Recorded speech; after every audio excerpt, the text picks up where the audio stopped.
Ako. Ah. Tingnan mo. Video mo siya sa ano. Nakita mo na? Buo pa rin. Hindi ba sinabi sa inyo na ipapaano to? Papa-opera? Papa-opera, hindi na namin naabutan eh. Hindi nyo na tinuloy. Hindi na siya naoperahan. Sponsor eh. Kaya kami pambayad pang opera. So, anong dapat gawin dyan, Doc? Hindi na siya ni... Paano gagawin? Hindi, sige, okay ba? Yan, okay na. Labas mo dila mo, labas dila.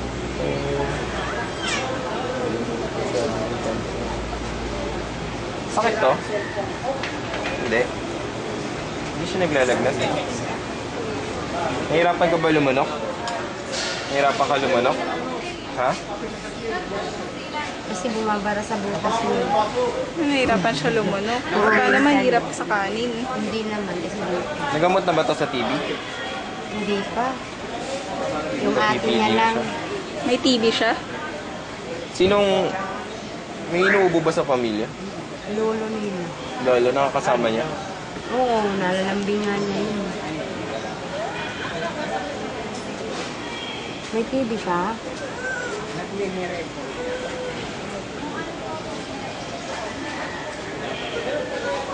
So, ang findings, may TB at nahihirapan huminga.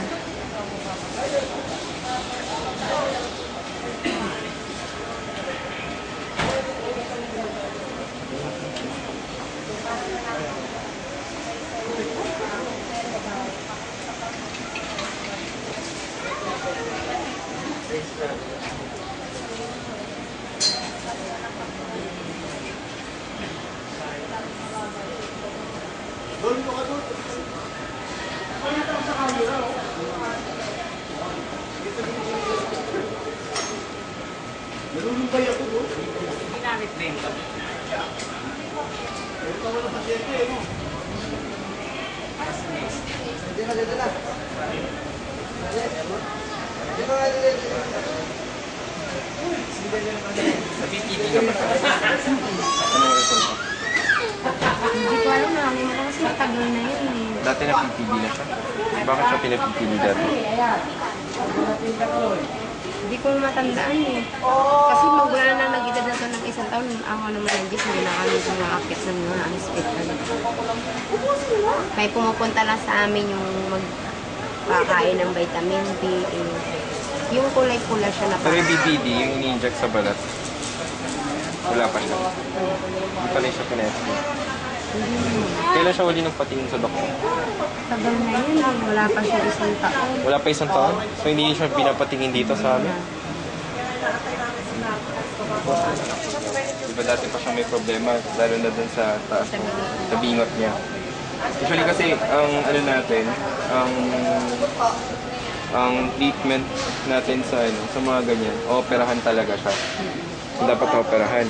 So since na wala naman kayong pera na pang-opera, baka pwede nyo i-try sa mga government na hospitals like Jose Reyes, PGH, ganyan.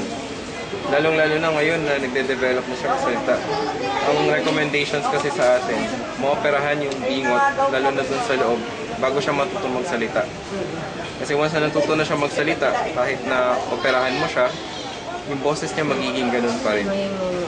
Mango pa rin yung boses niya. So ginagawa dyan, bata pa lang, before siya magsalita, mga 2 years old, 3 years old, inooperahan na kaagad para pagdating niya ng 4, 5, pag nagsalita siya, normal na, babalik sa normal. So ngayon, pansin ko na kanina, no, hindi dito sa gilid niya. Ito to, hindi dito sa gilid. Puro ano siya, puro mga... Lima. Hindi plema. Parang mga kulani. Dami.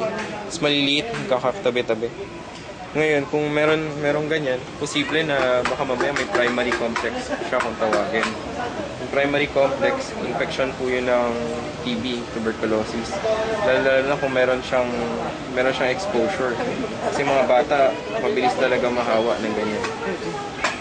So ngayon, ang gusto ko i-suggest, makita siya ng cirujano para maoperahan kaagad habang unti-unti pa lang nagde-develop yung pagsasalita niya. Pangalawa, medical, Gusto ko siya yung PPD kung tawagin, may inject dito sa braso niya. Tapos susukatin yan, makalipas ng ilang araw. Kapag nalaman kung nag-positive yun, posible na meron siyang primary complex nga. Tapos kailangan niya mag-treatment for mga 6 months ganyan. Gamot. Inom ng rifampicin. Yung mga ganon. Meron ba uminom na ganon sa pamilya? Yung anak kong sinundan nito. Ayun, ano, lalong-lalo magaling na kung merong exposure sa ibang tao, katulad yan sa kapatid niya. Pwede rin. May posibilidad talaga na mahawa. So ngayon, normal yung ano niya, yung timbang niya, tsaka yung taas niya. Pero hindi natin masasabi kung ano lang ba to. Baka mamaya, eventually, hindi malnourished na rin siya. Kaya malnourished na bata, dagdagan mo ng iba-ibang sakit, mas magiging pangit yung paglaki niya. So ngayon, okay pa tayo ngayon, pero kung hindi niya siya papatingin, lalo dun sa tingin ko primary complex niya, kung mamaya after pagdating niya ng 5 taon, 6 na taon, mahina siya mag-aral. Ayaw niya mag-aral, hindi na kumain, tapos hindi siya tumatangkad ng gusto. Hindi siya bumibigat ng tama sa edad. So ngayon medyo okay pa tayo, pero hindi ibig sabihin nun dapat magpaka-ano tayo, magpaka-relax. Pangalawa mami, dapat may kaalaga sa kanya. Hindi dapat hinahayaan ng bata sa labas ng kalsada. Lalo na ganitong edad, takbo lang ito ng takbo, mamaya masasagasaan yun, hindi oras. Kung hindi niya siya kaya bantayan, ipabantay niya siya sa ibang tao, sa kamag-anak niya. O sa lolo niya. May inalagaan niya, yung nasinsan niya. Oo. Anak ng tito niya. Sa isa pa pang-4 na anak niya na to, anong family planning ang Wala, hindi na mabubuntis magkatali na. katali ka na? Hirap pa yung mga anak. Dapat may nag-aalaga sa kanya. Kung gusto nyo, pwede rin ituloy yung mga bakuna. Kaso lang, hindi na ito sakop ng ikitawag natin na EPI na ng gobyerno, na sagot ng gobyerno. Kasi yung measles, hanggang measles lang nila sa kanya, meron pa siyang mga booster like MMR. Tsaka bago siya pumasok sa eskwelahan, 4 years old siya ngayon, di ba? 5 na siya papasok sa school. Itong nilpan. Bago siya pumasok sa school, kailangan mabigyan na rin siya ng booster sa BCG. Update natin yung mga bakuna.